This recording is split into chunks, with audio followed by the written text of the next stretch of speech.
We turn now to the latest on the tragedy at Astroworld. You are looking live at the growing memorial outside the gates of Energy Park, where many people have been showing up to honor the 8 lives lost in the disaster. There are growing questions this morning about the tragedy as the FBI now joins the investigation. And this morning, we're also hearing from some key players in Friday's event. We have our whole team dedicated to this story for you. Our coverage starts with a look at how the tragedy unfolded. Michelle Choi takes us through it minute by minute, starting early Friday morning. 3:30 a.m., a concert worker told the New York Times an estimated 1,000 people were already in line waiting for the gates to open. That's the main entrance highlighted here. 10 a.m., the gates open and concertgoers rushed through, some jumping over barricades. The crowds grew quickly as the hours passed. This is what it looked like from the air on Friday afternoon. Aerial video from Friday night shows the massive crowd at the concert. A medical plan obtained by the New York Times shows the concert's medical provider called for a main medical tent with 2 doctors, 6 nurses, 2 paramedics, and 9 EMTs. By 8:15 p.m., the medical staff was overwhelmed helping, a venue medic told the New York Times. Then the crowd surge worsened. Before 9 p.m., a countdown timer began about 30 minutes before Travis Scott's scheduled performance on the Chill stage at NRG Park. An ICU nurse told our partners at CNN that people were compressed up against each other, pushing forward and backward. Houston Fire Chief Samuel Pena said the crowd surged from the sides, not front to back. 9:30 p.m., the music stopped as an ambulance made its way through the crowd after the first reports of people getting hurt in the crowd. 9:38 p.m., a mass casualty event was declared, but the concert kept going except for 2 other short pauses, according to concertgoers. Around 10:10 p.m., the performance was officially stopped. Emergency medical crews had to make their way through the crowd to get to patients.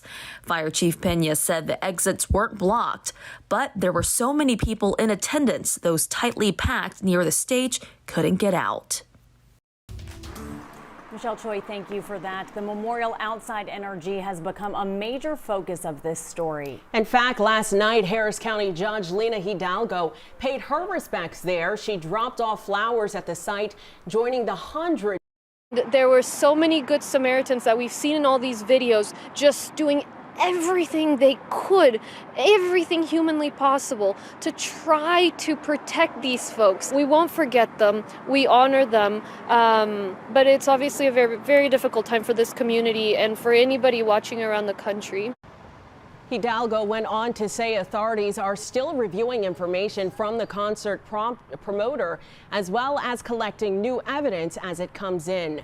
Meanwhile, we are getting more information on those who lost their lives. The 8 victims range in age from 14 to 27.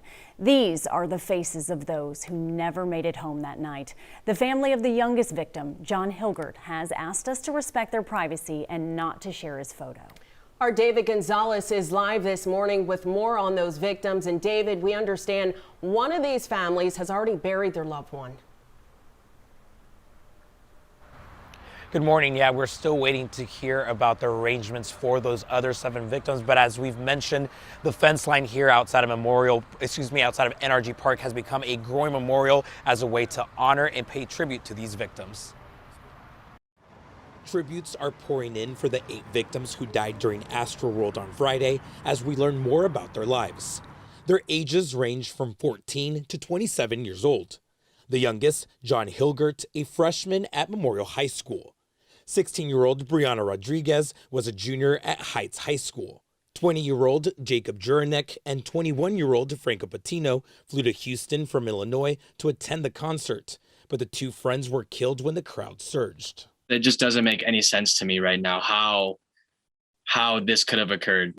Our brother was the most amazing person ever to us. The brother of 27-year-old Donish Vega said he died trying to save his fiancée. Also, the pictures of 23-year-olds Madison Debuski and Rudy Peña line the fence outside the memorial. It's the same place the family of 21-year-old Axel Acosta gathered to mourn their son who never made it home. And for many of those who did not know the victim, this is the best way to pay tribute is by dropping off flowers, teddy bears, or even lighting a candle. There's also GoFundMe pages set up for the families or some of the families. We've set up links to those on our website at khuu.com.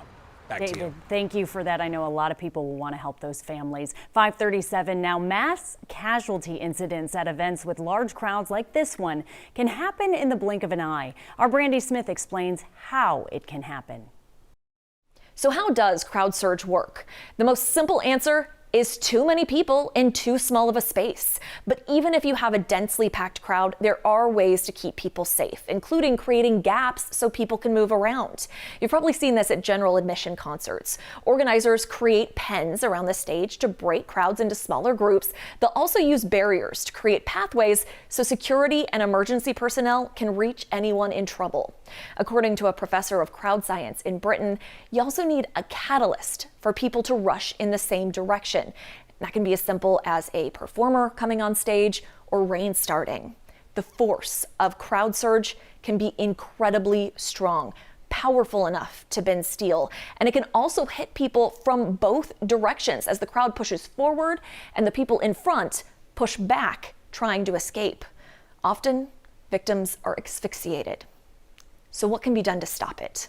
According to one crowd safety expert, large events should have crowd spotters wearing noise-canceling headsets who can alert performers. That way, when there's a life-threatening situation, the show can be stopped immediately. Back to you. Brandy, thank you. This morning, we're hearing from another key player in the events on Friday night. Our team coverage continues with a new statement from rapper Drake.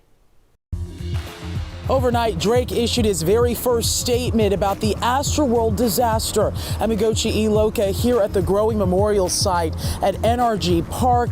Now, Drake was on the stage with Travis Scott when all of this chaos and tragedy unfolded. He said, quote, "My heart is broken and I will continue to pray for those still suffering after the deadly events Friday night."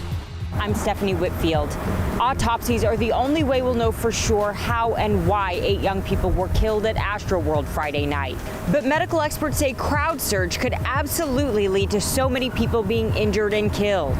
In a situation like that, when the lungs are squeezed like they are in a crowd situation, then oxygen levels drop very quickly. And because oxygen levels drop, then the person loses consciousness and their heart is not able to keep function like it should. I'm Janelle Bluta. The criminal investigation into the Astroworld Festival continues.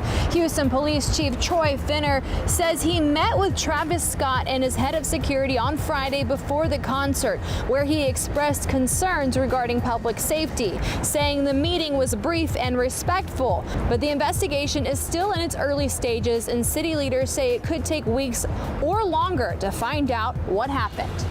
I'm Zach Tawatari. The lawsuits are piling up from the Astroworld mass casualty incident that left 8 people dead and hundreds injured. I spoke to a legal expert who says that common themes include allegations of negligence and an attorney who was among the first to file suit for a client who suffered injuries and was, quote, at the mercy of a massive moving crowd.